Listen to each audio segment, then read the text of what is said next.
আসসালামু আলাইকুম। আপনারা সবাই কেমন আছেন? আশা করি আপনারা সবাই ভালো আছেন।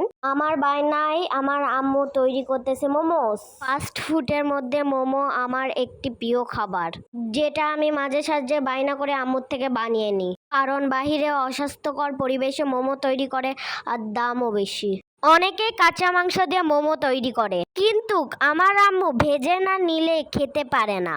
আপনারা তো দেখতেই পাচ্ছেন আমার আম্মু কিভাবে মাংস ভেজে নিচ্ছে। আমার পরীক্ষায় এই জন্য আম্মুকে আমি বলেছি, মা আমাকে একটু মোমো বানিয়ে খাওয়াও তো। আম্মু আর আমার কথা ফেলতে পারে নাই, তাই আমাকে মোমো বানিয়ে খাওয়াইছে।